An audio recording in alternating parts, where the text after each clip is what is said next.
Happy with the score? Yes sir.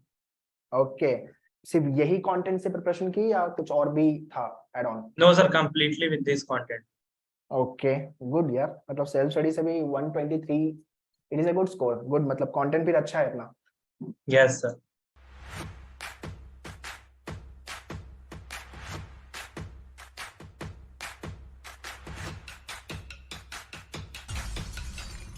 So before I start, Aryan, brief me about your background, academic background and qualification wise, और आपका ये how this law idea came into the picture. So sir, in standard 10th, after passing the standard 10th examinations, so most of my friends were moving towards science stream. So at that point of time, I decided to choose commerce as a stream, and then I began started with class 11.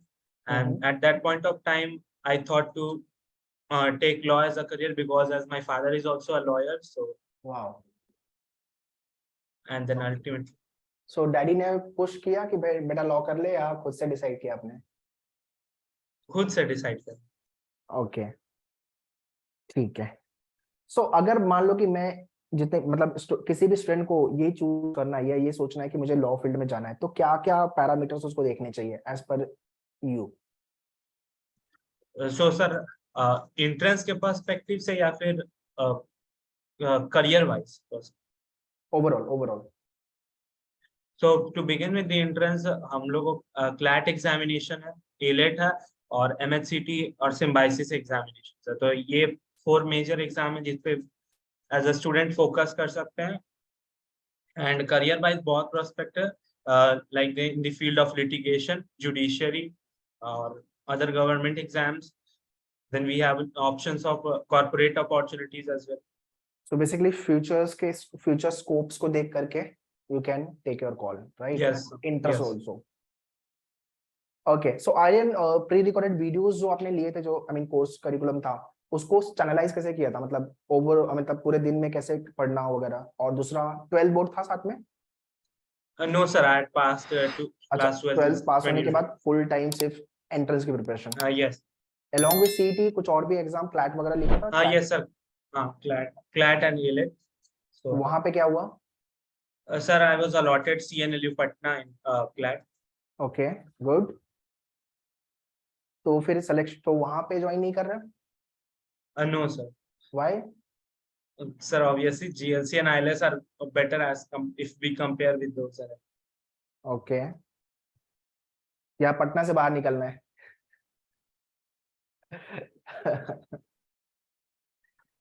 ठीक है। सो 123 है तो for sure GLC is there, 99% plus GLC रहे मिलेगा। Yes. ILS तो पक्का है ही। Okay, so tell me about your section wise preparation planning, like morning, afternoon, evening, ऐसा कुछ टाइम स्लॉट डिफाइन किया था हर सेक्शन को लेके? No sir, I had not divided my day into slots, but subject wise एक planning रहता है. So okay. So I decided to watch all the lectures of English. So all the most of my preparation, practice wise preparation, was done from the maneuver mock test, the 20 mock tests that were uploaded. So I had done most of my practice from there. English का सारे lectures देख लिए थे. Logical का complete lectures are enough for the preparation. Then if we come to maths, it's more than enough. जितना MHCT में नहीं पूछता उससे ज्यादा content uploaded है. In the legal section, तो मेरा क्लैट के प्रिपरेशन के टाइम ही तो थ्योरी पोर्शन हो चुका था, इसलिए मुझे थ्योरी में लेक्चर्स देखने का जरूरत नहीं पड़ा. और the last subject logic, GK. हाँ GK. So static GK is majorly dominant in case of MHCT. So most of all the lectures I watched for the static GK and the 1000 MCQ questions that is uploaded on Workbook. Okay, okay. So out of these 5 section, कौन सा section सबसे tough लगता था? Sir logical reasoning, because वो arrangement वाले questions थोड़े से tough होते थे. majority of the cases those arrangement questions I couldn't solve. Okay, okay, fine. So preparation हो गई, मॉक लिख लिया आपने, मॉक में हाईएस्ट स्कोर क्या था आपका? सर 106। ओके, मेन्यूअर के मॉक में 106 था यस सर। और एक्चुअल में 123, मतलब 15 प्लस मार्क्स का एड ऑन है। सो मेन्यूअर का मॉक ऑब्वियसली सीटी 23 के कंपेयर में तो 2 स्टेप टफ था, हायर। राइट? पजल सॉल्व हो रहे हैं, नहीं हो रहे हैं ठीक है। पजल्स नहीं सॉल्व होते हैं। टफ लेवल के क्वेश्चंस थे, yes sir. Yes. But that is why you are at 123 no. Yes sir. Yes. वो टफ लेवल की पढ़ाई समझ के, मतलब आपको डर लग रहा होगा यार मेरा तो स्कोर ही नहीं बन रहा, कम आ रहा है, 100 क्रॉस कर पा रहा हूँ, 120 तो पहुंच नहीं रहा हूँ, बट एक्चुअल एग्जाम में हुआ क्या, आपने 15 मार्क्स से ज्यादा हिट कर दिया। तो यस। वो एक बेस्ट पार्ट है कि that is what we do at Minerva, कि आपके मॉक हमेशा टफ ही मिलेंगे आपको, सीडी के लेवल का तो नहीं मिलेगा, एक स्टेप टफ डेफिनेटली रहेगा आपका mock. 1-2 steps higher as compared to CET exam. Right right right. So mock लिखने के बाद मॉक से क्या क्या सीखने को मिला? मॉक लिख के 20 मॉक लिखा तो मतलब यार 3000 क्वेश्चन प्रैक्टिस हो गए अपने। A lot of learnings from mock means I would suggest any student who is preparing for the next year or the subsequent years, they should specifically analyze the mock. If you do not analyze the mock is completely in vain. No use of giving the mock. Means अगर mock 2 घंटा दे रहे हैं तो at least 2 घंटा analysis में जाए। Correct correct, right. So mock analysis is more important than writing the mock basically. Yes sir. Okay, so एक question, हाँ, एक जीके का क्वेश्चन लास्ट मॉक में एनालाइज नहीं कर पाया था क्योंकि एग्जाम से एक दिन पहले दिया लास्ट मॉक, तो वो क्वेश्चन एनालाइज नहीं किया और वो क्वेश्चन एग्जाम में गलती हो गया। Oh, how you got to know कि ये क्वेश्चन जीके में एग्जाम में आया हुआ है? बाद में एनालाइज किया क्या? नहीं सर, वो लास्ट मॉक था, वो मींस 20th को एग्जाम था, 19th को वो मॉक लिखा, उस जीके को क्वेश्चन को मैंने गलत मार्क किया था आंसर, एक्चुअल एग्जाम में भी आंसर गलत मार्क। ओ, और वो same as it is question आ गया। सेम। मैंने तो ये चीज बोली थी लोगों को कि जीके और लीगल, वो आप मॉक पूरा लिखो ना लिखो, ये 2 सेक्शन को 2 बार गो थ्रू कर लेना, यहाँ से हाई Yes. चांस है क्वेश्चन रिपीट होने के। यस। और एग्जैक्टली सेम चीज हुई। यस। जितने लोगों ने वो किया, आई थिंक अभी just now I had podcast 3 years के बच्चे के साथ, 15 से ज्यादा क्वेश्चन उसको बेनिफिट हो गया because of that. And past years question से भी आता है, जैसे I had also watch the past year question of the year 2021 22, many questions were from there. चलो nice, I am happy with the help of pre-recorded preparation you got 123, which is, I mean, you matlab content wise you got the, I mean, content was there but you have put your hard work, practice Yes. करना। कितने घंटे दिन में पढ़ते थे? Sir nominal 5-6 hours. 5-6 hours, okay. हाँ. So along with this CD preparation, law entrance preparation, any other stuff you were doing? No sir, for timing I was not doing. Okay, मतलब full fledged में सिर्फ law entrance की पढ़ाई चल रही थी। हाँ, yes sir.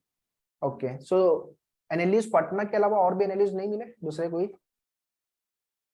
सर इन CLAT counselling through CLAT analyst हाँ. पटना के अलावा कोई और भी एनालिस्ट मिला था आपको या ओनली सर पटना? चांसेस था कि एमएनएलयू नागपुर, एनएलयू आसाम और ये सब अलॉट हो जाता। अच्छा अच्छा, okay.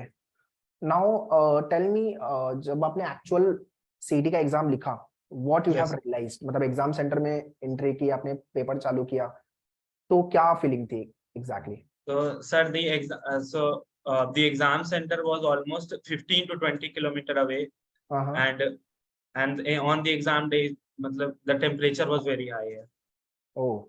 So I had to travel a long distance, and my exam was in the second slot. So I went there, and so पहले exam का पूरा check होता है, admit card checking, ID card, then entry. We had to wait half an hour, then the exam began. And I was fearing that most of the students who are coming out of the exam center, everybody's exam had gone very well because the paper was easy. So it was a fear that would I clear the cutoff or not. So okay. So मतलब जब भी आपने, I mean 20 mock लिखने के बाद वो confident आ गया था कि यार ये तो मैं जो एग्जाम लिख रहा हूँ तो सेम रोज ही लिखता हूँ मैं? Yes sir, yes. वो फीलिंग आ गई थी? Yes sir, no issues with the exam. Template के साथ toggling of the button, save and next? हाँ, yes sir.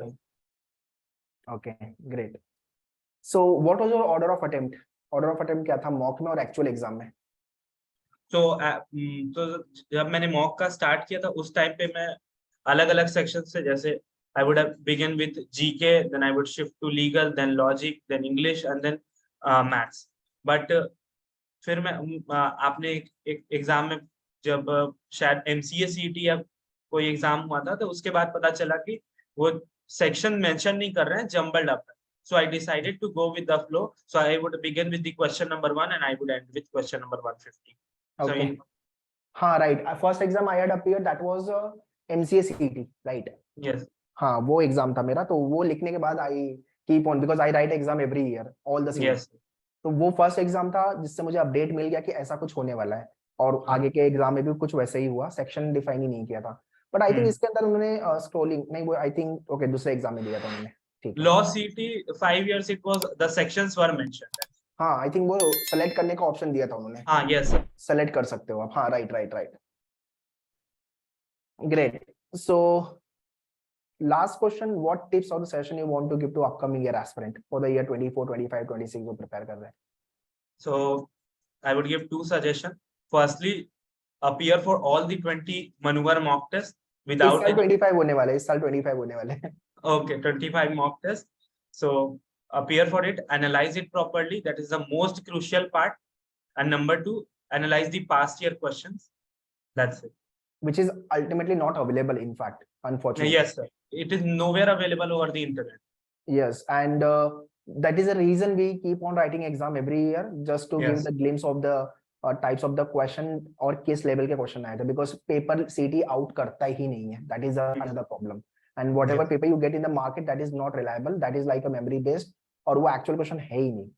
तो कुछ क्वेश्चन जो एक्चुअल आए थे उसके solution we have posted, but सारे क्वेश्चन तो याद नहीं हो पाएंगे, स्लॉट वाइज इतने सारे स्लॉट्स हैं. Yes sir, it's not possible. Not possible. तो मेजरली जितना हो सका है उतना हमने एनालिसिस दिया है, बट हाँ उसके बेसिस पे आपका जो टीचिंग करिकुलम है वो परफेक्टली डिजाइन होता है. Yes. अगर आपने उतना कर लिया तो फोड़ दोगे, बाकी आपकी मेहनत प्रैक्टिस कर रहे हो आप तो निकाल लोगे. सो आर्यन पंकज मिलते हैं जीएलसी में. All the Yes. Way Patna to Mumbai. Yes sir. अगर जीएलसी के बजाय आईएलएस मिला तो वो भी चलेगा. Yes sir, but I'm still confused and deciding which should I choose, GLC or ILS. Okay यार देखो, जीएलसी बॉम्बे में फाइनेंशियल कैपिटल ऑफ इंडिया, तो हाँ, तो मुंबई वो सेंस में अगर आप देख रहे हो तो हाँ थोड़ी फास्ट सिटी है, फास्ट मूविंग है. पुणे उतना नहीं है फास्ट मूविंग उस सेंस में, बट हाँ पुणे का जो प्रोग्राम है वो रेसिडेंशियल प्रोग्राम है, हॉस्टल विस्टल सब कुछ अंदर मिलेगा आपको. कैंपस बड़ा है, बॉम्बे में जगह कम है, तो जीएलसी का कैंपस एक बिल्डिंग ये है, तो इतना ज्यादा कैंपस नहीं है. हॉस्टल के लिए need to check it out. बाकी मोर ऑफ अटेंडेंस इतना प्रॉब्लम नहीं है जीएलसी में, बट हाँ आईएलएस में इट इज. एंड जीएलसी में एक और चीज है कि आपका कम्युनिटी बेस थोड़ा सा एक कि आपको एक कम्युनिटी क्रिएट हो जाती है व्हेन यू गो. तो वो चीज कुछ तो वो उनका कुछ अलग से एक स्ट्रक्चर है, करिकुलम है जो वो फॉलो करते हैं. मोर ऑफ यहाँ पे प्रैक्टिकल लर्निंग है और वहाँ पे आईएलएस में मोर ऑफ थियोरेटिकल लर्निंग है. तो ये कुछ मेजर डिफरेंसेस मैंने बता दिए. बाकी कॉल आप लेने से पहले आई वुड सजेस्ट एक विजिट दोनों कॉलेज में मार लेना कॉलेज मिलने के बाद. Okay. Then you take your call, because जब सबसे बेस्ट तरीका है राइट कॉलेज चूज करने का, talk to the student those who are there. Senior से बात करो, एलुमनाई से बात करो, कॉलेज विजिट करो. हाँ 1-2 दिन आपका लगेगा, but it is about your career ना. आप 5 साल वहाँ पे स्पेंड कर लेगा, तो 2 दिन का वहाँ पे जाकर के स्टडी करने में कोई प्रॉब्लम नहीं है. आप थोड़ा सा ये सब देन टेक योर कॉल, आपको एमबीएस सब कुछ समझ में आएगा. And very important, placement committee placement भी देखो, वो भी इंपॉर्टेंट है. Yes. Yes sir. Anything else you want to add? No sir. चलो फिर Aryan, thanks for coming and sharing your experience and congratulation for your 123 score GLC and IELTS selection. Yeah. Thank you. Bye bye. Take care. Yeah. Bye sir. Best. Thank All you. the best. Yeah.